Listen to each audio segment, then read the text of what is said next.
tugas individu pertama ya, yaitu membuat video dengan ada poin-poin yang harus diikuti. Enggak, sekiranya ada hal-hal yang perlu ditanyakan, bagian mana yang belum jelas dari tugas tersebut, sehingga teman-teman bagi yang belum masih ada waktu.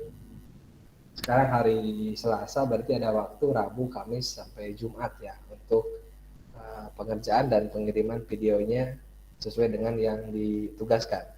Enggak, silakan. Mohon maaf Pak, izin bertanya. Ya, enggak. Siapa itu? Ayuni ya, enggak. Iya Pak. Kemarin kan saya coba mau kirim videonya ya Pak, tapi katanya itu kapasitasnya sudah penuh gitu Pak, jadi udah full gitu. Itu kira-kira ukuran maksimal videonya berapa MB ya Pak? Kapasitasnya udah penuh itu. Iya, kemarin coba upload tapi nggak bisa.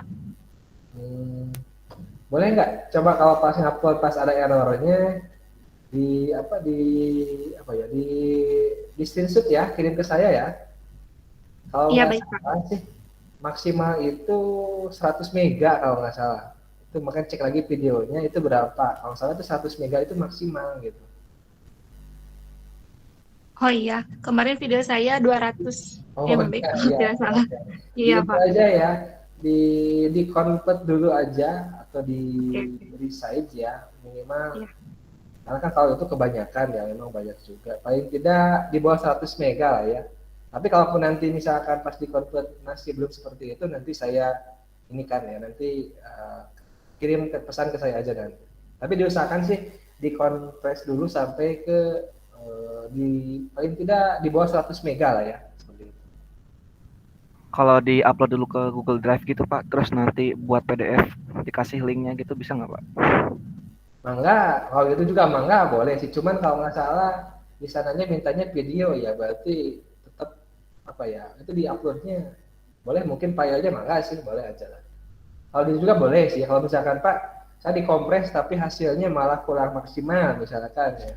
Mau yang di ininya itu saya mau unggah di drive pribadi gitu kan, kemudian atau di media penyimpanan, nah tapi linknya yang mau diunggah, cuma sih mangga aja sih, silakan ya. Tapi tadinya sih saya inikan itu biar bisa langsung saya ini, tapi pastikan ya kalau di share ini ya, di share misalkan Anda unggah ke Google Drive atau ke media penyimpanan lain.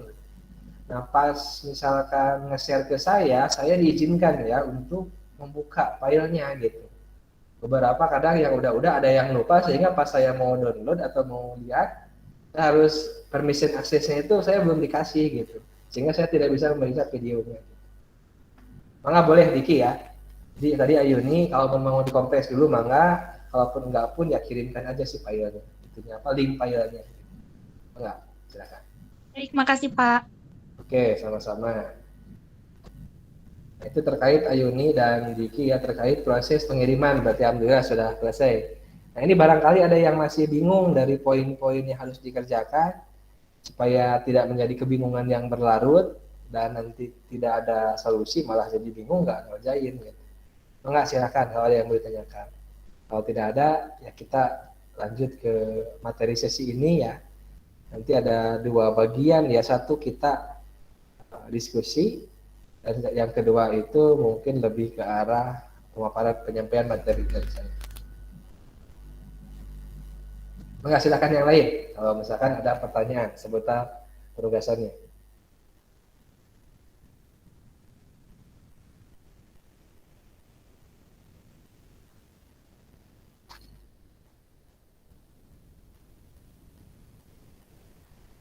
Ada atau tidak ada?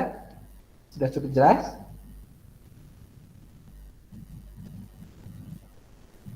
Sepertinya tidak ada Pak. Oke, kira tidak ada ya. Oke, alhamdulillah sudah cukup jelas. Ditunggu ya untuk penugasannya.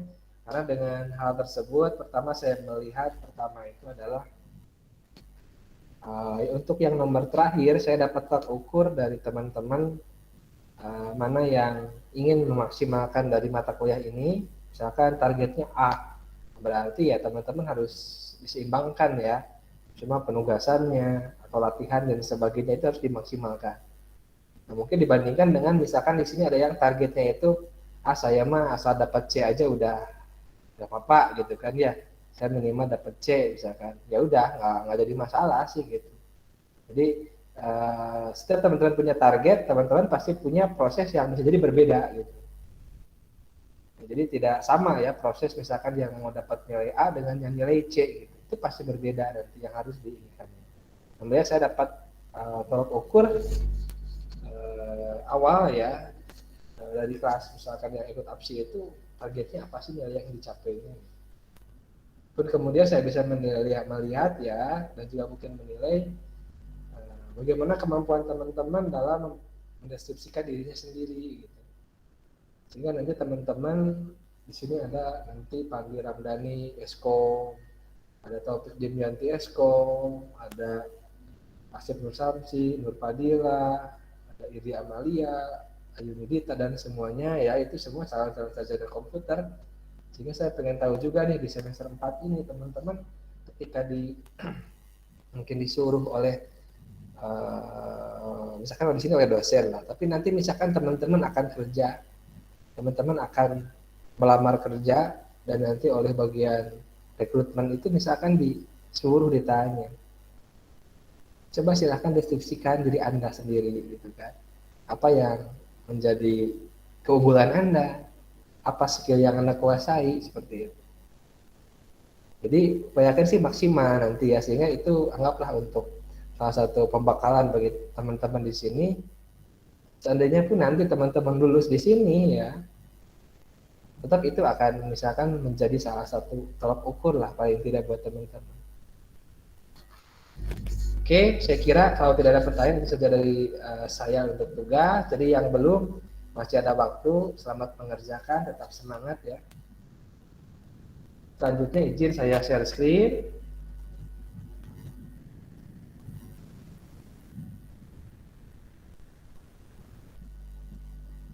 Oke, sudah muncul ya slide-nya. Nah, topik 2 ini teman-teman saya ada 2 bagian. Yang pertama adalah Information System Introduction dan kedua adalah System Life Cycle. Information System Life Cycle. Nah, kalau bagian yang pertama ya yang ini yang Information System Introduction itu lebih ke saya akan memaksa Anda menyiapkan waktu ya dalam kurang lebih nanti 15 menit lah ya untuk berefresh kembali ya. Nah, apa-apa yang pernah dikuasai dipelajari di mata kuliah pengenalan atau pengantar sistem informasi. Karena bahasan ini sangat penting ya ketika teman-teman nanti mau mengikuti mata kuliah ini terkait proses pengembangan sistem informasi.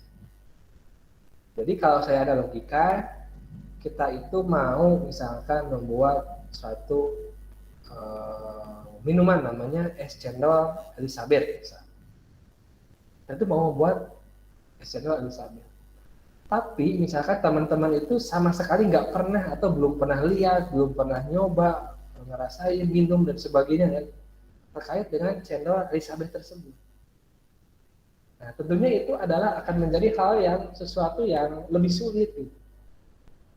Ya, kita akan melakukan sesuatu, membuat sesuatu yang sesuatu tersebut kita nggak tahu gitu. Nah, pun demikian dengan kita akan mengembangkan sistem informasi. Nah, di sini jadi teman-teman harus refresh lagi ya. Sistem informasi itu apa? Nah, ini apa yang harus dikuasai ini. Pertama definisi SI. Saya akan paksa teman-teman di sesi ini merefresh itu apa itu definisinya. Apa perbedaan SI dengan teknologi informasi? Kemudian, apa itu klasifikasi atau jenis sistem informasi? Nilai keuntungan SI. Dan terakhir ada istilah sistem owner, user, dan sistem analis. Nah, ini yang sebenarnya sudah harus dikuasai lebih dahulu, sehingga kalau muncul ini pertanyaan, teman-teman paling tidak sudah bisa jawab di luar kepala. Karena ini sangat erat berkaitan dengan proses selanjutnya terkait pengembangan sistem informasi. Definisi, yang lebih ini ya. Definisi, bedanya SI dengan TI, klasifikasi atau jenis, nilai manfaat dan keuntungan ya. Nah, nilai manfaat. Apa itu manfaat adanya sistem informasi? atau keuntungan sistem informasi bagi organisasi itu apa. Nah, teman-teman bisa memberikan contoh. Itu ya. Jadi ini yang akan kita diskusikan, nanti saya spend waktu ya. Nah, sebelumnya, ini menyangkut ke mungkin penugasan yang kemarin ya. Ini saya replace satu aja dari salah satu introduction yang selain definisi, selain yang klasifikasi, selain yang ini ya. Nah, saya akan jelaskan yang mengenai masalah komponen. Nah, sistem informasi itu punya elemen atau komponen pembentuknya. Ya, apapun contoh sistem informasinya pasti akan punya elemen-elemen ini. Misal saya ambil contoh di kampus itu ada sistem informasi PMB online. Di kampus juga ada sistem informasi akademik. Dan dua-duanya itu sistem informasi yang sudah berbasis komputer. Nah, itu punya elemen-elemen atau komponen-komponen seperti ini. Ada orangnya atau bagian yang terlibatnya, ada SOP atau prosedurnya, ada hardware-nya yang digunakan, ada software atau aplikasinya yang digunakan, ada database-nya yang dipakai, ada jaringan yang digunakan. Nah, ini salah satu komponen yang bisa diceritakan terkait sistem informasi. Dan ketika satu informasi berbeda, satu SI yang berbeda dengan SI yang lain, itu kalau elemennya sama, ada ini aja. Tapi tiap elemen tersebut itu bisa berbeda-beda. Misal ya, saya ambil contoh. Sistem informasi PMB online dengan si AKAD ya, itu sama-sama punya orang atau bagian yang menggunakannya. Tapi yang menggunakan sistem tersebut bisa jadi berbeda. Kalau PMB online itu biasanya yang memakainya itu mungkin calon mahasiswa, ya, dan mungkin bagian atau petugas PMB dari orang yang menggunakannya. Makanya sih dengan elemen gitu, orang ini. Tapi si AKAD ya, si AKADku ya, si akademik itu yang menggunakannya tadi beda lagi dengan yang tadi. Mungkin yang pakainya ini sekarang mahasiswa, dosen, bagian akademik ya, bagian jurusan, bagian keuangan seperti itu. Nah, jadi dengan dua sistem informasi yang berbeda, masing-masing sama punya komponen elemen yang sama, yaitu orang atau people, tapi dari sisi ini people-nya itu siapa? Nah, itu yang berbeda. Pun demikian dengan database. PMB punya database, punya. Cakar punya database, punya. Seperti itu. Mungkin database-nya bisa aja berbeda. Misalkan aplikasi sistem ini DBMS-nya misalkan pakai MySQL, yang itu sistemnya pakai misalkan Oracle. Nah, itu kan bisa jadi berbeda. Termasuk struktur tabelnya ya, tabel-tabel pada sistem akademik dengan tabel-tabel pada sistem PMB bisa jadi berbeda. Di sana ada tabel pendaftaran, di sini nggak ada. Di sini ada tabel nilai, di sana nggak ada. Nah, ini kan yang jelas secara database mereka punya database, tapi secara struktur database ataupun mungkin WMS-nya bisa jadi berbeda. Nah, ini mungkin penekanan kenapa mesti paham komponen atau elemen SI. Nah, begitupun dengan yang lainnya ya, dengan perangkat lunak atau aplikasinya, dengan SOP prosedurnya, jelas antara satu sistem informasi dengan sistem informasi yang lain itu akan berbeda. Nah, silahkan pendalam ini kembali ya di bagian dari information system introduction.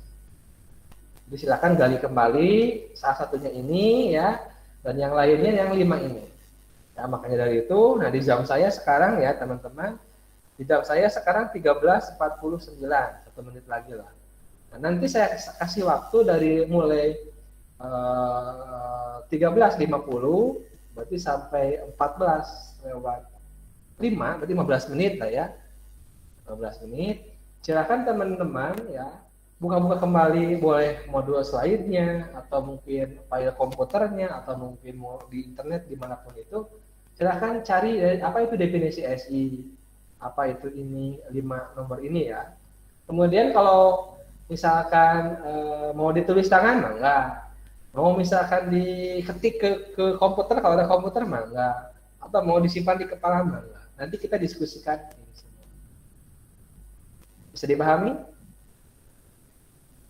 Siap, bisa Pak. Oke ya, saya kasih waktu 15 menit ya. Saya kasih 15 menit, nanti kita mulai berarti jam 14 lebih 2 menit, kita mulai diskusinya. Mangga silakan. Ini nanti akan saya tampilkan ya slide ininya. Silakan, selamat mulai mengerjakan. Nanti kita lanjut dengan diskusi. Oke. Mangga silakan.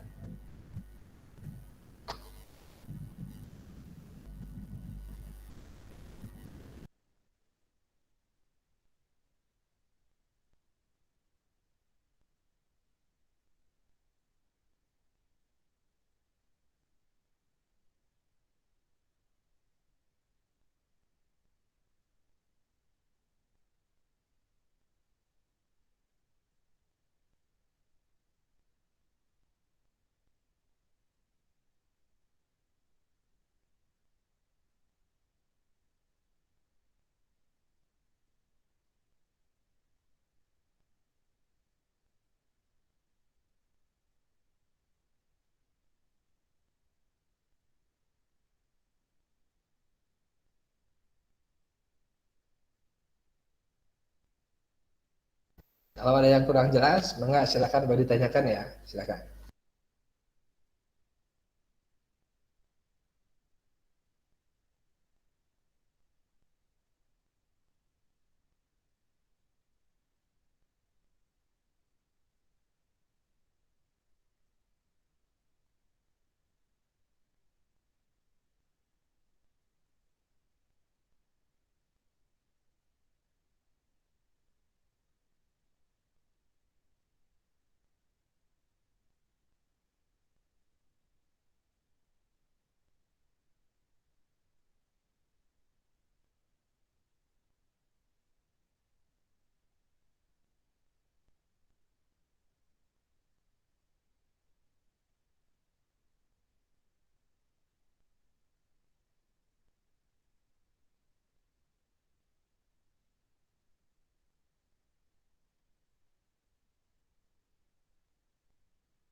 Oke, mohon maaf ya waktunya lewat nih. Oke, baik teman-teman. Saya kira waktunya sudah cukup untuk kurang lebih menangkap garis besar dari 5 pertanyaan yang sudah dilihat tadi di layar, kemudian mungkin dicari oleh teman-teman, diingat-ingat kembali kira-kira masing-masing itu apa sih yang dimaksud dengan definisi, kemudian klasifikasi atau jenis atau manfaat.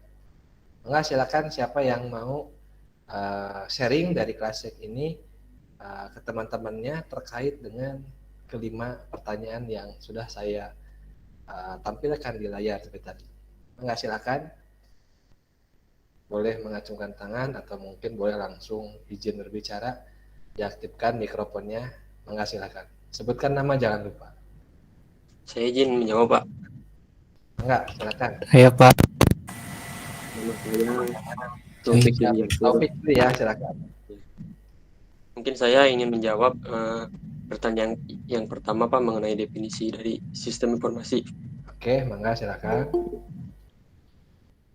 Mungkin saya mengambil dari beberapa para ahli ya, Pak, yaitu dari Tafri D. Muhyujir. Nah, jadi definisi sistem informasi itu adalah suatu kumpulan data yang dikelompokkan dan diolah sedemikian rupa sehingga menjadi satu kesatuan informasi yang saling terkait dan mendukung satu sama lain, sehingga menjadi informasi yang berharga bagi yang menerimanya. Mungkin itu, Pak, jawabannya, Pak, dari saya. Oke. Itu aja? Ya, Pak, udah, Pak. Coba, kalau misalkan saya kasih atau arahan ke Anda, misalnya gini, ambil contoh salah satu sistem informasi yang bisa oleh Taufik Demianti, misalkan ambil sebagai contoh lah ya, bebas, kemudian kaitan ke definisi tersebut. Secara misalkan definisinya bahwa informasi itu adalah sekumpulan data bla bla. Nah, berarti kaitkan ke data atau ke apanya? Coba, bisa nggak? Ya, baik, sebentar, Pak. Oke.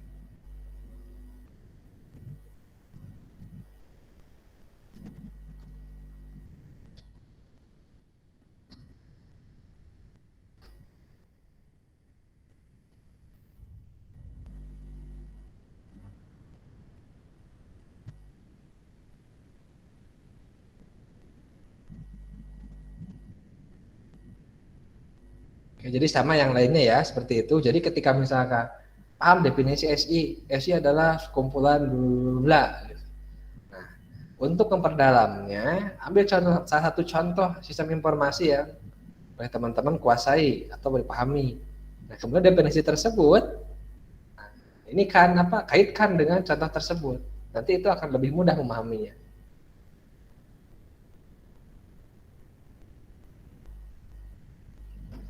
Oke, silakan bisa. Topik, Demianti. Masih memahami dari definisi ini, Pak. Oke. Saya berarti lewat dulu. Tadi yang kedua siapa tadi? Rais siapa tadi? Saya Pak Rais. Rais, silakan. Mana? Rais nomor berapa? Gimana Pak? Maaf. Oke, Rais silakan mau menjawab nomor berapa? Mau menjawab tentang sistem informasi Pak. Definisi maksudnya. Iya Pak, tentang definisi sistem informasi. Oke, Yang saya dapat, sistem informasi itu adalah kombinasi antara teknologi informasi dan aktivitas orang yang menggunakan teknologi itu Pak, untuk mendukung operasi atau manajemen. Oke, terus? Untuk contoh dari definisinya yang saya pahami itu seperti sistem informasi pengelolaan rusunawa, di mana di mana di sana ada aktivitas orang untuk memanajemen sistem rusunawa seperti proses penyewaan rusun atau hal yang bisa dilakukan oleh sistem. Oke, itu kalau dari sisi proses. Kalau dari sisi teknologinya?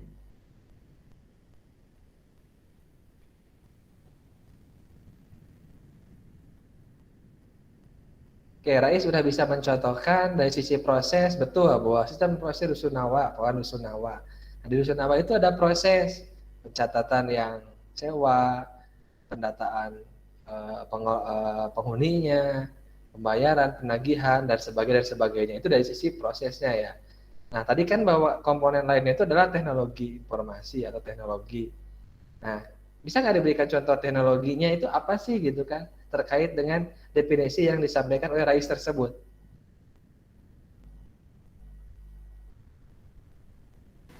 Belum Pak, belum kepikiran. Oke, oke, oke. Oke, Mangga. Sebenarnya ini sedikit lagi ya, kalau untuk definisi yang Rais.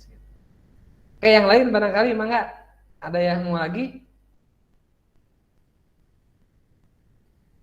Ini dari berapa? 39 orang nih gitu. Ini kita refresh ya teman-teman ya. Mudah-mudahan nggak ngantuk ya. Saya ini aja di sini barusan habis isoma ya. Tadi 2 kelas, sekarang 2 kelas lagi. Isoma, terus tiba-tiba jam segini emang jam-jamnya apa ya? Jam-jamnya enak untuk istirahat siang gitu kan. Tapi ya mudah-mudahan kita bisa tetap maksimal belajar. Nah, teman-teman niatkan itu juga ya. Nah, pahami tadi yang disampaikan baik oleh Taufik Dimyati atau Rais Jainuri ya, terkait definisi, masing-masing ahli itu punya arah untuk mendefinisikan sistem informasi. Tapi sebenarnya itu arahnya juga sama-sama ujungnya gitu. Hanya pembedaan kalimat atau pembedaan kata-kata yang dipilih, tapi pada akhirnya sebenarnya itu akan merujuk ke suatu arah yang sama terkait definisi tersebut. Mungkin saya Pak. Mangga, silakan siapa? Diki Hamdani. Diki Hamdani, oke Mangga, silakan. Diki mau nomor berapa nih? Mungkin masih lingkup yang sama Pak, sistem informasi. Oh masih yang sama, Mangga. Ya, jadi yang saya dapatkan menurut dari Loudon, jadi sistem informasi itu komponen yang saling berkaitan untuk mengumpulkan, mengolah, menyimpan, dan menampilkan informasi untuk mendukung pengambilan keputusan, terus koordinasi, pengaturan analis, sampai juga visualisasi Pak.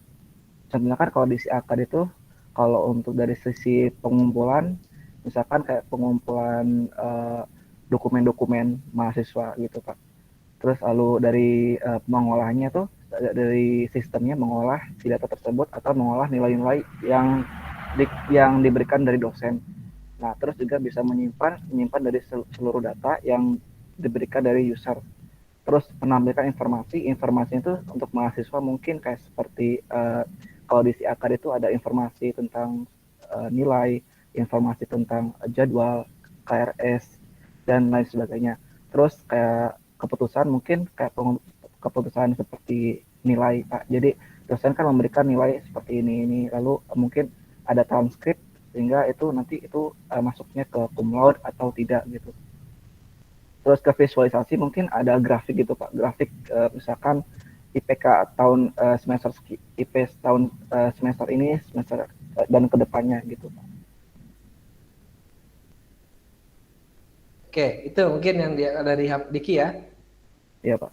Oke, bagus ya. Itu saya kira pemaparan Diki jauh lebih komprehensif gitu kan. Tapi bukan berarti yang topik atau Rais juga salah ya. Enggak ada yang salah ya di sini. Hanya mungkin bagaimana memaparkan dikaitkan dengan sekali lagi ya. Kalau definisi itu pasnya itu Anda seperti barusan ya. Kasih contoh, kemudian kenakan masing-masing contoh sistem tersebut itu ke definisinya. Nah, mungkin tambahan by Diki supaya lebih sempurna adalah tadi kan bahwa salah satu definisi Loudon itu adalah sekumpulan komponen ya. Ada kata-kata komponennya ya. Betul Pak. Nah, kalau tadi kan dibahas masalah pengumpulan datanya, pengolahannya, informasinya, visualisasinya. Nah, tambahkan juga yang Diki itu supaya lebih sempurna itu adalah komponennya. Makanya cari. Nah, kalau komponen yang mungkin dimaksud, kan salah satunya itu adalah mungkin tadi gambar yang tadi saya share ya. Nah, jadi nanti dikit tinggal tambahin aja. Contohnya kalau misalkan yang di sistem apa itu, Syakad itu komponennya misalkan software, berarti kan ada aplikasinya, gitu ya. Misalkan berbasis web. Ada database-nya misalkan berupa MySQL. Ada misalkan hardware-nya berupa apa? Berupa misalkan komputer server, berupa jaringannya. Kemudian tambahin juga ada people-nya tadi ya, orangnya ya, berupa ada bagian apa. Jadi lebih sempurna. Bisa dipahami? Coba, terima kasih Pak. Iya, jadi itu lebih sempurna lagi gitu. Jadi definisi masalah yang lainnya udah oke tadi, pengolahannya, pengumpulannya itu bagaimana, kemudian ada datanya, ada informasinya, ada visualisasinya, itu sebenarnya udah bagus. Nah, yang nyangkut ke komponen, nah tinggal ambil nih komponen gitu. Komponen SI, Anda cari, oh nyambung nih. Jadi teman-teman ya, dari satu definisi aja ini kaitan dengan komponen. Kan seperti itu. Nanti kaitan dengan manfaat, nanti kaitan dengan jenis gitu kan. Nanti kaitan antara ini dengan ini. Oke, bagus ya. Saya kira untuk nomor 1 saya cukup ya. Ada 3 orang pun udah cukup. Sebenarnya 2 orang juga udah cukup nih. Tapi nggak apa-apa lah ya. Oke, selanjutnya untuk masih ada 4 soal yang lain nih. Saya paling tidak minimal kelas ini juga sama dengan yang lain. Ada 3 soal yang terjawab paling tidak. Jadi teman-teman yang lain bisa mendengarkan dan bisa ikut memahami sekarang. Oh, seperti itu cara memahaminya. Mangga silakan. Siapa?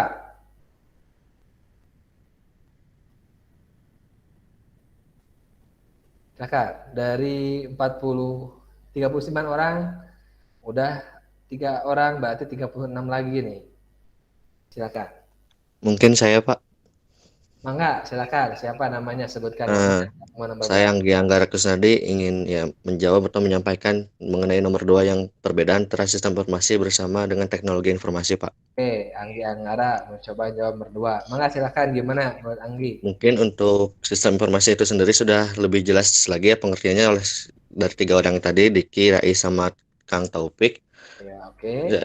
Yang lebih intinya sistem informasi itu sistem terintegrasi yang dapat menyediakan informasi yang berguna untuk penggunanya.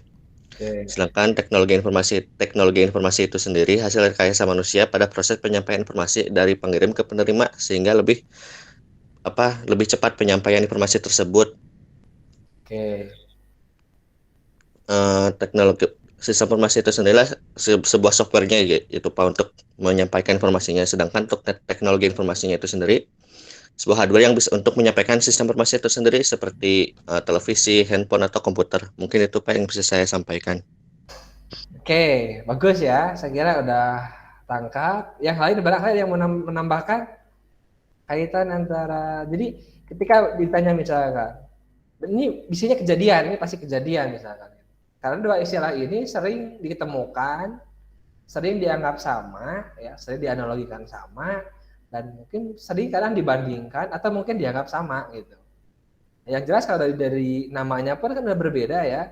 Ada information system dan information technology, sistem informasi dan juga teknologi informasi. Nah betul, mungkin tadi boleh diambil harfiah satu sama lain, definisinya ada.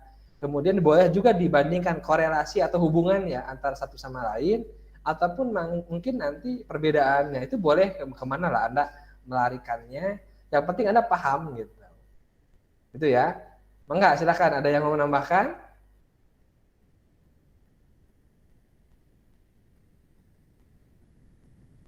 Nah, ya mungkin yang disampaikan oleh Anggi ya kurang lebihnya sudah mengenai gambaran bahwa berkaitan dengan sistem informasi gitu ya, dengan teknologi informasi. Nah, jadi sistem informasi itu butuh teknologi. Ya. Informasi itu butuh teknologi untuk tadi mempercepat saatnya proses pengolahan data menjadi informasi gitu. Jadi dulu itu nih saya berikan ya bahwa definisi sistem informasi dulu dengan sekarang itu berkembang seiring dengan perkembangan teknologi. Dulu sistem informasi misalkan gini, sistem informasi keuangan gitu. Nah dulu misalkan kalau mengambil definisi sistem itu adalah sekumpulan elemen dan proses. Nah dulu mengolah data menjadi informasi keuangan itu kan teknologi yang digunakan dengan berbasis buku saja ya, dicatat ke buku, ke kertas, itu pun ada satu teknologi atau alat. Nah, teknologi di sini itu adalah alat. Ya, jadi dulu kalau mungkin pernah dengar istilah sistem informasinya masih manual. Data buku direkap, dikalkulasi, diproses dari data jadi informasi. Itu juga sistem informasi. Nah, tapi ketika perkembangan zaman, ya bahwa tadi betul ada mulai munculnya satunya adalah komputer. Nah, alat bantu sekarang untuk memproses data jadi informasi atau sistem informasi tersebut, sekarang itu rata-rata sudah menggunakan komputer. Makanya sering disebut sistem informasi berbasis komputer. gitu. Walaupun ada juga sistem informasi yang masih manual, yang tidak menggunakan komputer teknologinya, tapi itu dikatakan juga sistem informasi. Gitu ya. Nah, sehingga sistem informasi yang sekarang dikaitkan dengan teknologi informasi, ini jelas bahwa karena sistem yang sekarang berbasis komputer, yang mana komputer itu adalah salah satu dari bagian dari teknologi informasi, nah bahwa SI itu berarti penopang adanya TI. Maaf, TI itu adalah penopang adanya SI sekarang. Ditambah apalagi contoh nih, misal dulu kita dengan bantuan komputer aja cukup ya komponennya itu. Misalkan tadi sistem akademik ya karena atau sistem penjualan kasir. Ya aplikasinya ada di kasir aja selesai ya, sistem penjualan dulunya dicatat ke kertas, kwitansi, sekarang diinput ke aplikasi, cetak, print, selesai karena bantuan komputer saja. Komputer ada hardware, ada software gitu kan di sana. Tapi kan sekarang nih saya tambahkan lagi, teknologi informasi muncul yang namanya teknologi internet. Internet itu satu produk teknologi. Ya, sekarang dengan adanya internet, kemajuan teknologi itu kan berkembang lagi. Sistem pun jadi berkembang, makanya muncul sistem penjualan online. Ya, dulu nggak akan kebayang ada sistem penjualan secara online karena adanya internet. Tapi dulu sistem penjualan berbasis komputer itu ada. Kayak aplikasi-aplikasi kasir biasa. Nah sekarang kan orang ngejual sudah nggak pakai aplikasi kasir yang tanpa internet, sekarang sudah pakai internet, sudah bisa pesan secara online, bayar secara online, gitu. Tapi dulu juga sebelum itu ada sistem yang tanpa internet. Nah itulah yang namanya faktor korelasi antara teknologi informasi dengan sistem informasi. Jadi teknologi selalu berkembang, mendrive gitu. Dulu pembayaran masih cash. Tapi sekarang pembayaran ditunjang oleh teknologi. Anda bayar apa? Misalkan Anda bayar pembelian atau penjualan sesuatu, pembayaran dulu mah pakai cash uangnya, sekarang pakai apa? Pakai electronic money ya, atau e-money atau apa namanya itu payment itu e-payment misalkan. Anda bisa bayar pakai GoPay, bayar pakai misalkan link aja, virtual bukan virtual lah ya, digital money gitu kan. Itu karena uangnya itu udah diselimuti teknologi gitu. Kalau dulu kan nggak ada gitu. Mudah-mudahan bisa dipahami ya tambahannya ya. Dari Anggara tadi sampaikan itu udah bagus, saya tambahkan seperti itu. Baik, Pak. Jadi teman-teman melihat SI itu kembali ke sejarah. SI itu butuh teknologi. Ya sejauh mana teknologinya ya tergantung yang dipakai di sistemnya. Kayak di streaming ya pembayaran kan masih pakai transfer kan gitu ya. Sedangkan transfer itu kan mungkin masih bisa manual, Anda harus ke bank, Anda harus ke kasir, ke ATM. Nah, ketika teknologinya misalkan diupdate di sistem tersebut, Anda nanti bisa bayar pakai apa? Pakai GoPay mungkin. Atau Anda pakai apa? Pakai misalkan deposit mungkin misalkan. Anda bikin misalkan Streaming Pay misalkan, kan bisa aja.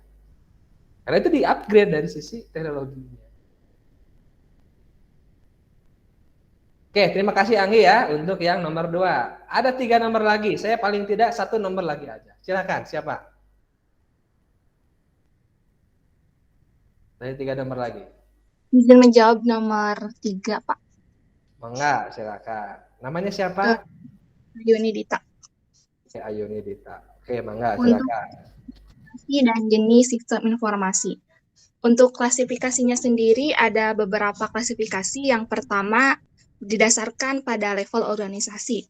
Sistem informasi yang ada di dalamnya yaitu sistem informasi departemen, perusahaan, dan antar organisasi. Untuk klasifikasi fungsional, yang pertama adalah sistem informasi akuntansi, keuangan, manufaktur, pemasaran, dan sumber daya manusia. Klasifikasi selanjutnya adalah menurut dukungan yang tersedia. Yang pertama, sistem pemrosesan transaksi, sistem informasi manajemen, sistem otomasi perkantoran, sistem pendukung keputusan, sistem informasi eksekutif, dan sistem pakar. Yang terakhir adalah aktivitas manajemen, yaitu sistem informasi pengetahuan. Mungkin seperti itu, Pak, dari saya. Oke, terima kasih untuk Ayunidita ya. Secara gamblang sudah menceritakan pembagian atau jenis-jenis atau klasifikasi SI ya tadi berdasarkan ya apa yang mau diambilnya. Misalnya nih, saya tanya ke Ayunidita dulu lah. Nanti kalau belum ada, nanti saya lempar ke yang lain.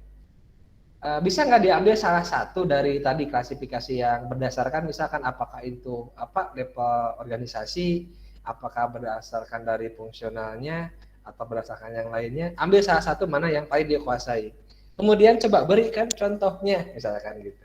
Jadi saya lebih senang ketika Anda memahami satu definisi, Anda berikan contohnya supaya lebih mengena seperti apa sih di lapangannya itu.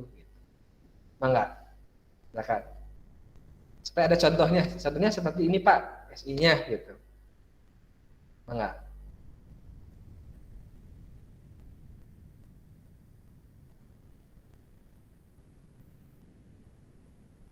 Gimana? Ayo Nidita bisa? Atau belum?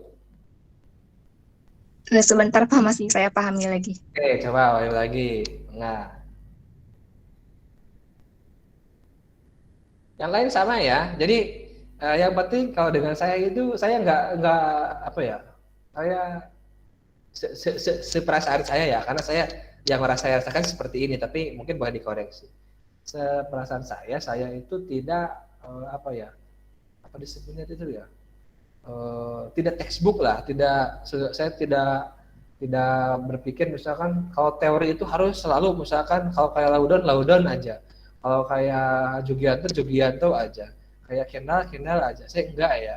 Saya Anda mau mendefinisikan apapun, yang penting kalau arahnya itu betul ke sana, definisi hanyalah definisi, enggak textbook lah saya itu. Yang penting teman-teman pahami, dan ketika ngasih contoh tersebut ngena gitu. Di ujian saya pun seperti itu ya, nggak ada yang salah gara-gara kalimatnya nggak sama persis gitu. Itu era kapan itu ya, saya nggak seperti itu. Jadi teman-teman bisa memahami ya.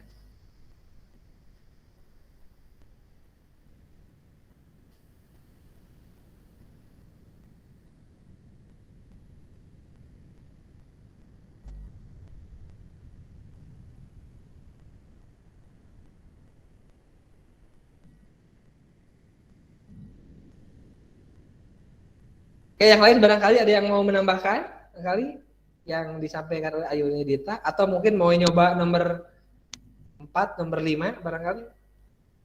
Yang paling penting itu sebenarnya kalau nomor 4 itu benefit ya. Nah itu kita itu banyak sistem, itu apa manfaatnya gitu, itu banyak lah. Dan itu sebenarnya Anda sebagai mahasiswa informatika komputer harus bisa gitu. Kalau yang nomor 5, yang owner, user, ini erat kaitannya dengan pengembangan sistem nanti gitu.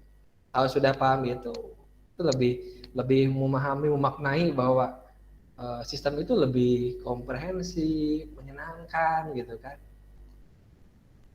Jadi sekali lagi maaf ya, ini nggak teknis-teknis misalkan gini, ini kita nggak berpikir sebagai seorang programmer gitu. Urusan Anda sebagai programmer biarlah di mata kuliah pemrograman. Ini nggak ada kaitannya dengan itu. Ini lebih luas, lebih analitis lah.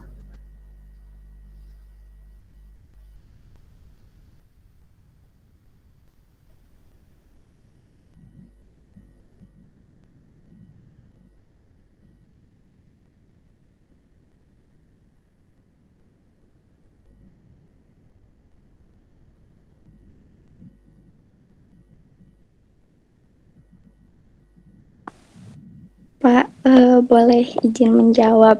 Enggak, silakan. Siapa namanya? Nama saya Ayu Destri Rahayu.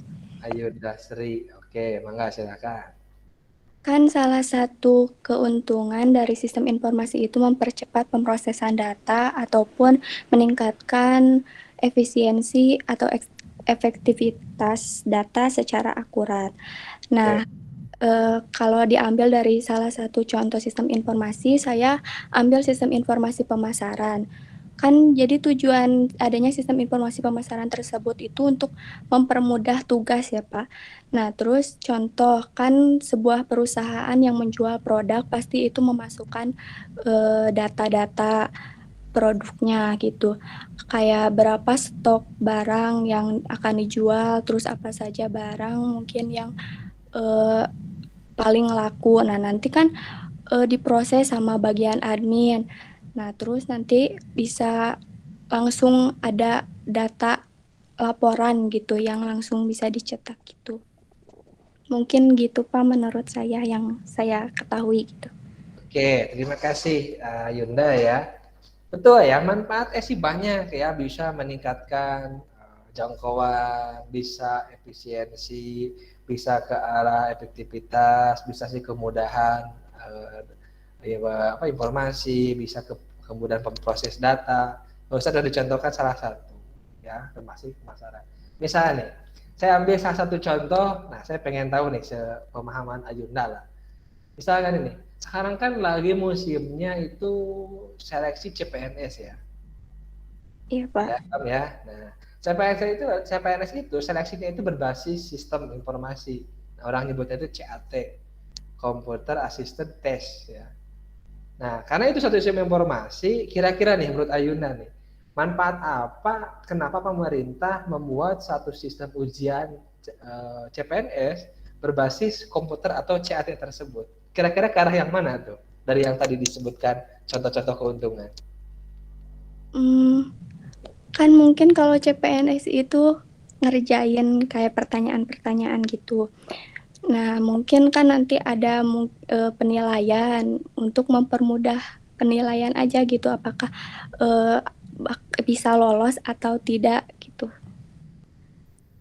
Oke, ada lagi? Mungkin Pak meminimalisir kecurangan juga Pak. Jadi udah di apa namanya udah diotomatis jawabannya itu. Jadi untuk meminimalisir kecurangan-kecurangan.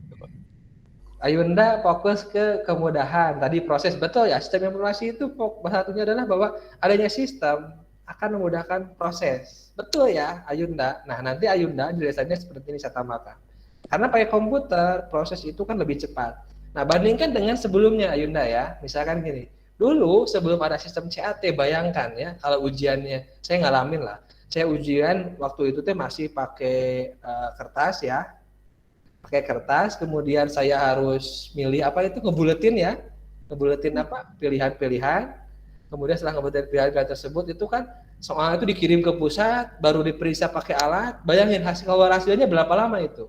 Iya, Ya betul nggak? betul. Nah nanti kan kebayang misalkan seminggu 2 minggu. Nah sekarang adanya sistem dengan karena berbasis komputer, database dan aplikasi ya chat tersebut, sekali submit setelah selesai muncul hasil, betul ya? Iya.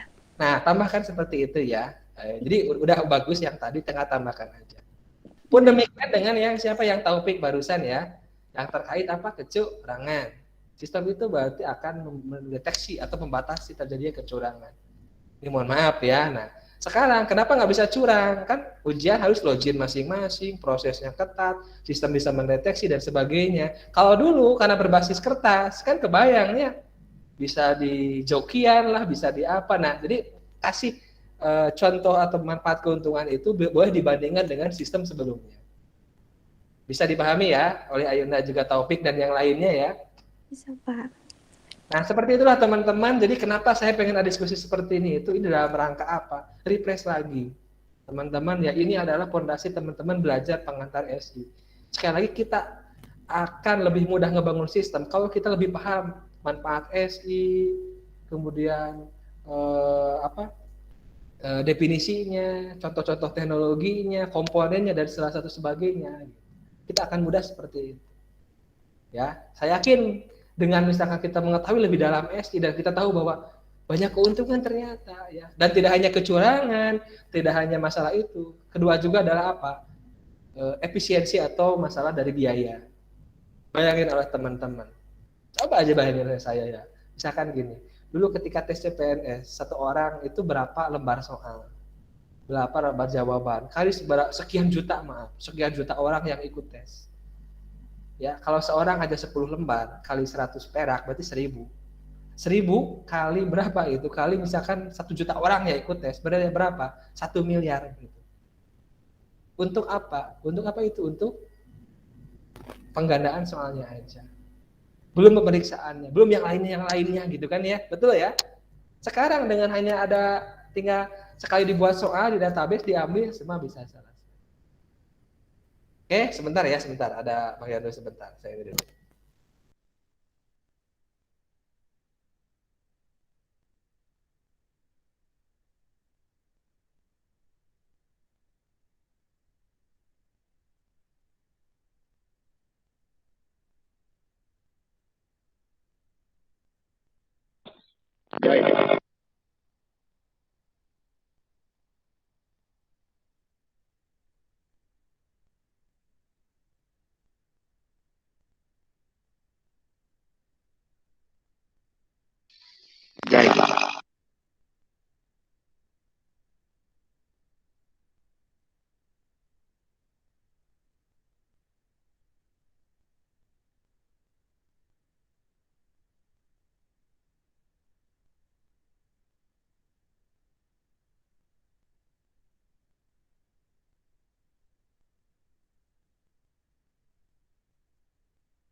Mohon maaf, terganggu sebentar.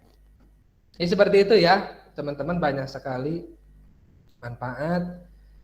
Dan mengapa, itulah teman-teman silahkan pikirkan, mengapa sekarang rata-rata yang sifatnya pemerintahan, layanan dan sebagainya, sekarang sudah mengarah ke berbasis sebuah sistem. Pikirkan oleh teman-teman, penghematan anggaran. Terus reformasi birokrasi, memotong lah ya jalur-jalur. Dulu kalau mau izin itu, kesini izin, sekarang dipangkas itu. Karena mengurangi waktu, biaya, dan sebagainya. Nah, tolong dari saya, bagi teman-teman, karena mau ngambil mata kuliah APSI, sekali lagi APSI itu tidak teknis ke aplikasi atau database atau apapun itu. Kita lebih berpikirnya global, ya, terkait pemanfaatan dari sistem informasi. Oke, saya kira saya cukup lah. Untuk satu lagi mungkin silakan nanti bisa diinikan. Saya sudah cukup dapat banyak ini ya, kurang lebih berapa orang? 1, 2, 3, 4, 5, 6 orang. Saya kira itu untuk merefresh dari apa yang mungkin sudah dipelajari oleh teman-teman. Nah, paling izin saya menyampaikan kurang lebih mungkin 10 menit ya. Jadi kalau kuliahnya saya ceramah itu nggak banyak-banyak, 10 menit. Nah, saya akan mengaitkan, kita sudah tahu SI, sudah tahu SI dan TI itu ada kolaborasi yang sangat bagus. Ada banyak jenis-jenis klasifikasi pakai SI, nanti Ayuni Dita boleh dibaca-baca lagi ya untuk pencontohannya, implementasinya. Dan banyak keuntungan atau manfaat SI. Nah, sekarang saya akan berikan terkait dengan yang namanya itu siklus hidup suatu sistem informasi. Kita lihat ya. Izin saya share screen.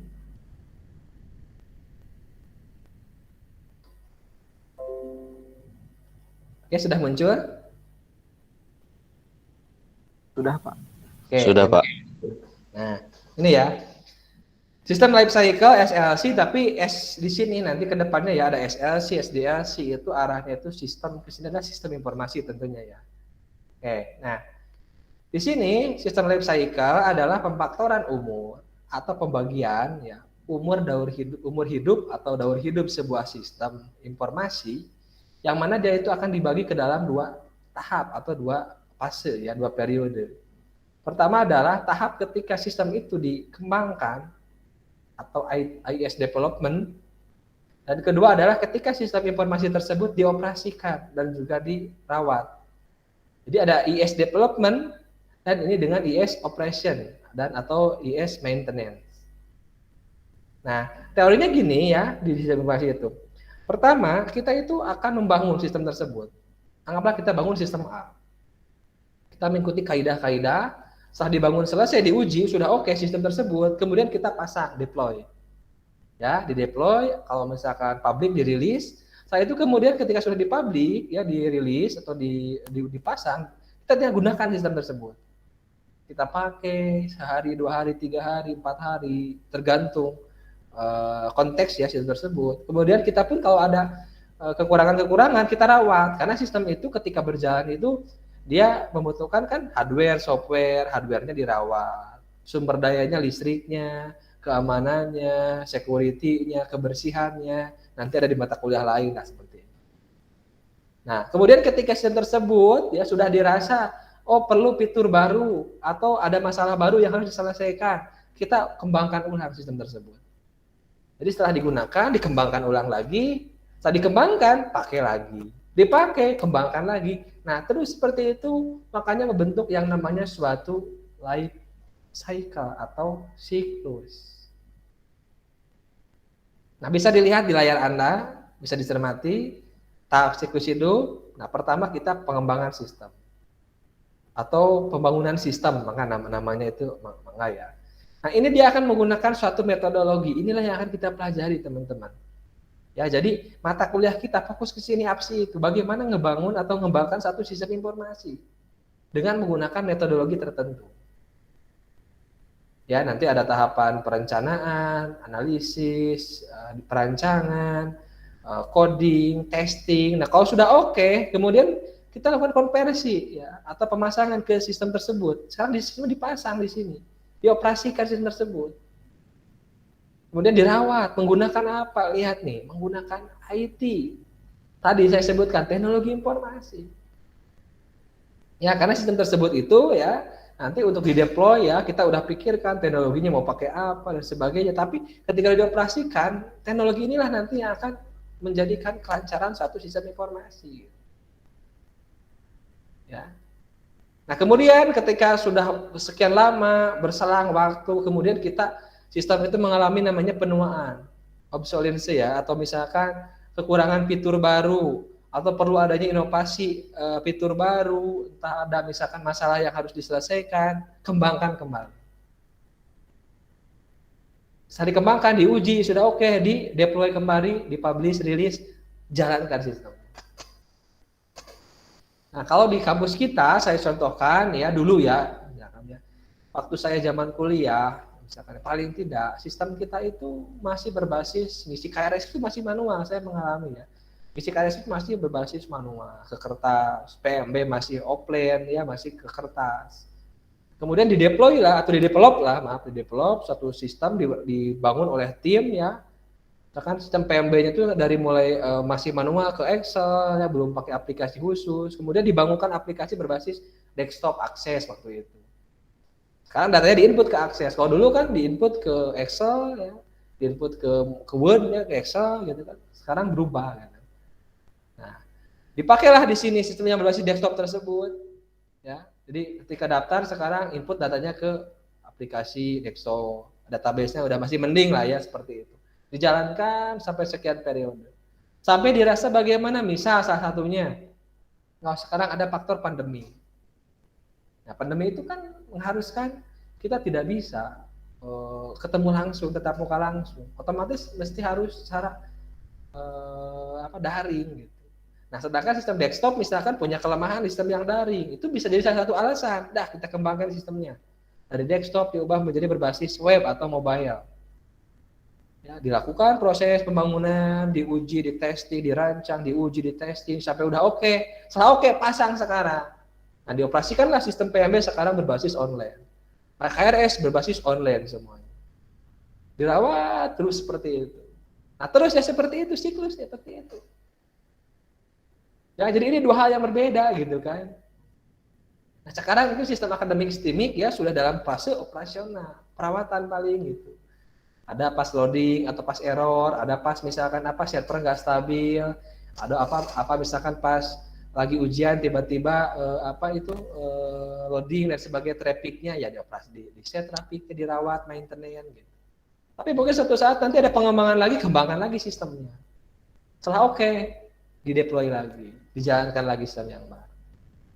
Nah, itulah teman-teman yang disebut dengan siklus tadi. Jadi kita mempelajari pengembangan sistem nih, mata kuliah kita kan ini ya, pengembangan sistem ya mata kuliah itu. Nah, ini itu berasal dari siklus tadi.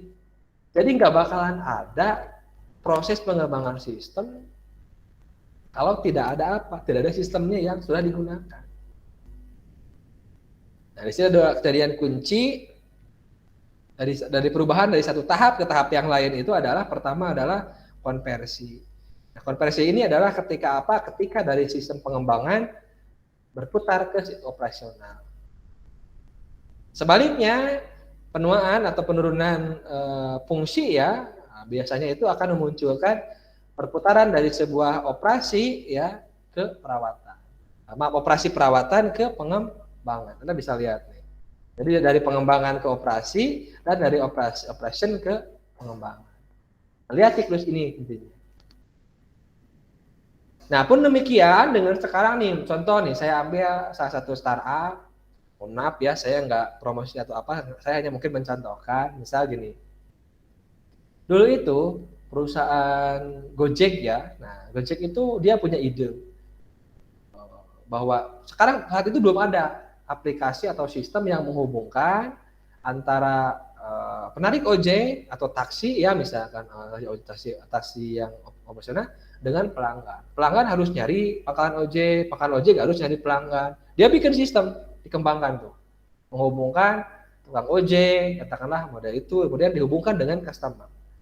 Kayak dibuat, diuji, di testing, di desain, dianalisis ya, pakai metodologi tentunya. Kemudian oke deploy di sini, muncul Gojek versi pertama. Jadi orang bisa naik Gojek, tinggal pesan via aplikasi, nanti Gojek juga drivernya dapat aplikasi notifikasi, dihubungkan oleh sistem, ketemu terjadi transaksi. Nah itu sudah pas operasional waktu itu, dirawat paling jaringannya, GPS-nya, kemudian kelancaran availability-nya dan sebagainya. Nah apakah selesai seperti itu? Kan tidak. Muncul ide lagi. Kalau kemarin yang dilakukan pesan itu adalah orangnya, sekarang bisa nggak barangnya? Nah, buat nih kembali lagi namanya itu apa? GoShare ya atau GoBox misalkan. Jadi kita kirim barang atau kirim produk gitu. Tapi bukan orang yang dikirimnya, bikin fitur lagi namanya GoBox atau GoShare. Beres, direncanakan, analisis, didesain, testing, uji, oke, deploy lagi yang baru, jalankan, uji versi 2 misalkan. Apakah selesai seperti itu? Ternyata enggak. Muncul ide lagi atau mungkin ada request dari konsumen ya, atau ada ide lagi dari internal ojek. Kalau kemarin menghubungkan driver dengan konsumen, yang dikirim barang atau orang, bisa nggak sekarang banyak request bahwa ada orang yang pengen beli makanan, tapi dia nggak mau incik, nggak mau pergi. Ya, berarti ada melibatkan kalau tadi hanya driver, konsumen, dan juga hanya pihak internal Gojek ya, sistem admin. Nah sekarang ada lagi yang namanya itu adalah apa? Merchant atau toko makanan misalkan, toko produknya. Udah makanya bikin layanan namanya desain di sini, rancangin, kembangkan namanya GoFood. Ya, nah GoFood itu kan nambah tadi. Kalau misalkan Gojek, GoRide, Gokar hanya ada konsumen dengan driver, sekarang ada apa lagi? Ada tiap penyedia makanannya. Konsumen pesan makanan apa dari toko atau kedainya, kedai memproses, setelah selesai diambil itu sama si driver, beres, didesain, dirancang, operasikan sekarang jadi GoFood. Terus yang lainnya. Nah teman-teman bayangkan seperti itu paradigma berpikir. Jadi di sini ya, ini namanya sistem life cycle. Ya, life cycle artinya apa? Proses pengembangan sistem itu akan, atau aplikasi di sini kalau misalkan Pak saya nangkap itu sebuah aplikasi. Sekali lagi aplikasi bisnis dan sistem informasi itu sama gitu. Yang beda itu adalah aplikasi, kalau misalkan kalau aplikasi yang non aplikasi bisnis misalkan. Mungkin siklusnya nggak seperti itu. Nah seperti itu teman-teman. Ya, jadi hanya ada dua kondisi gitu kan menurut Jeffrey Witten ya, bahwa pada saat sistem dikembangkan ini mata kuliah kita di sini sekali lagi. Dan pada saat dioperasikan, IT operation, IS maintenance, IS operation, ini nggak kita pelajari, karena ini butuh lagi. Gitu. Bagaimana merawat jaringan, bagaimana mengamankan jaringan, mungkin ada mata kuliah keamanan jaringan. Bagaimana melayani service atau pelanggan, ada mata kuliah IT service management. Bagaimana menilai suatu layanan, ada audit sistem informasi, nanti itu ada mata kuliah yang lain. Nah, mudah-mudahan ya dengan adanya hari ini ya, dengan paham sistem life cycle, sekarang lebih paham lagi bahwa kita akan selalu berkutat dengan ini. Saya yakin selama sistem ada, selama misalkan sekarang sistem itu startup atau sistem misalkan yang statis misalkan organisasi, selama itu masih ada, kita ini masih ada. Peluang Anda entah itu sebagai programmer, UI UX designer, ahli jaringan, atau database, atau seorang security, seorang product manager dan sebagainya, Anda jangan khawatir. Karena kita kuliah di bidang IT, yang IT terus berkembang. Ya, yang segala sesuatu terus berproses gitu kan dengan teknologi. Nah, saya kira itu mungkin bahasan hari ini saya ambil referensinya sekali lagi dari Kendall, dari Jeffrey Witten, dari Rumi Satrio, dan juga dari Universitas Indonesia. Oke, saya kira itu terkait dengan sistem life cycle. Mangga barangkali ada yang mau didiskusikan atau mau ditanyakan, mangga terkait dengan siklus hidup suatu sistem informasi. Mangga silakan, barangkali ada yang menambahkan atau ada yang mau mendiskusikan.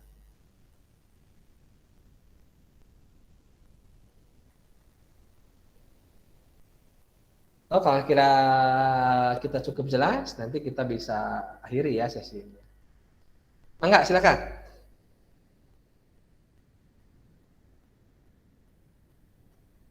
Apakah bisa memahami penjelasan saya atau penjabaran saya terkait siklus hidup suatu sistem informasi? Insya Allah, Pak. Oke, alhamdulillah. Ya, yang lainnya bagaimana? Sudah, Pak. Insya Allah. Oke, Diki, udah, alhamdulillah. Jadi intinya saya senang teman-teman itu sebenarnya ini kalau pengen saya ya, kalau saya posisinya saya tahu ini itu pengennya itu benar-benar kelihatan muka teman-teman gitu. Tapi saya nggak bisa memaksakan kondisi lagi ya daring teman-teman, apalagi per hari daring berapa mata kuliah dan sebagainya gitu. Tapi paling tidak saya senang teman-teman yang kita itu belajar teman-teman ya. Saya tidak merasa lebih pintar, lebih apa. Mungkin bahkan urusan coding saya bisa jadi teman-teman lebih jago dari saya gitu. Mungkin di urusan desain teman-teman lebih jago dari saya gitu. Lebih bisa lah ya. Apalagi sekarang kan lihat nih perkembangan teknologi, teman-teman belajar sekarang sampai ke Android ya. Udah Java juga berapa kali, web berapa mata kuliah, ada sampai Android. Waktu saya dulu ya mungkin 10 tahun yang lalu lah saya mungkin 2010 selesai kuliah itu saya nggak mengenal gitu, bahkan saya belum belajar Java. Saya itu OP itu mungkin dulu belum terlalu familiar, setelah itu mungkin muncul OP. Jadi jangan merasa apa ya underestimate bahwa dosen lebih pintar, nggak selalu ya gitu kan. Mungkin hanya saya lebih duluan ngambil mata kuliah ini, saya sharing, saya ini itu aja sih ya. Jadi kalau untuk hal yang lain, saya yakin teman-teman jaringan nih. Saya dulu nggak belajar jaringan nirkabel gitu. Pada waktu zaman saya masih belajar praktek apa itu LAN ya, berbasis LAN lah gitu kan. Sekarang kan sudah belajar jaringan nirkabel menghubungkan secara wireless gitu kan. Ya teman-teman saya yakin lebih banyak kesempatan untuk lebih menonjol keilmuannya gitu. Jadi tetap semangat gitu kan ya. Tadi sini yang sharingkan. Jadi apa sih kaitannya pengembangan sistem? Mengapa sistem informasi harus dikembangkan? Nah, kita lihat yang siklus yang barusan gitu. Selama sistem itu ada, itu akan terus seperti itu. Nah, tinggal kita mensikapinya, apakah kita hanya mau sebagai pengguna saja ya. Jadi kalau ada mau sebagai pengguna saja ya kita sebagai pengguna aja. Tapi kalau Anda mau misalkan lebih dari itu, nah teman-teman punya kapasitas di sana, punya potensi di sana. Oke, kalau tidak ada, saya kira mungkin itu yang bisa saya sampaikan untuk sesi ini. Selanjutnya mungkin kita akan ketemu minggu depan, mulai ke pengembangan sistem informasi itu apa. Jadi kalau hari ini kita berbicara apa itu sistem informasi dan kaitannya dengan pengembangan sistem. Nah, minggu besok kita berbicara apa itu pengembangan sistem. Alasannya, siapa yang terlibatnya, dan apa dan sebagainya. Nanti kita akan ulas itu lebih mendalam sehingga teman-teman lebih mudah-mudahan lebih tertarik ya di proses as development atau misalkan business application development, orang nyebutnya atau software engineering lah, tapi software yang di sini itu adalah business application ya gitu kan, bukan software yang umum yang lain yang tidak ke aplikasi bisnis. Oke, saya kira itu mungkin ya teman-teman. Kalau tidak ada pertanyaan lagi ya, tetap semangat. Jangan lupa tugasnya bagi yang belum, karena itu bagian dari penilaian. Buat aja semaksimal mungkin, sebisanya ya. Jangan jadikan beban. Tetap berpikir positif, jaga kesehatan. Kita masih ada di pandemi. Tapi tetap jaga semangatnya, karena tidak terasa teman-teman mungkin sebentar lagi harus kerja praktek, kemudian harus mungkin itu persiapan nanti skripsi. Tetap teman-teman punya target yang harus dicapai. Semoga senantiasa diberikan kelancaran untuk aktivitas. Amin. Oke, itu dari saya. Sekian, saya akhiri. Mangga, Fajar Muhammad gimana? Saya belum absen, Pak. Oke, nanti di akhir ya. Oke, setelah di akhir, nanti yang lain lip, Anda jangan dulu lip ya, oke? Oke, Saya juga Pak belum absen Pak. oke, nanti jangan dulu lip ya. Oke, nanti saya absen, saya buka dulu aplikasi si akan punya. Oke, sekian dari ini ya, saya tutup dulu. Sekian dari saya. Assalamualaikum warahmatullahi wabarakatuh. Waalaikumsalam warahmatullahi wabarakatuh. Waalaikumsalam warahmatullahi wabarakatuh.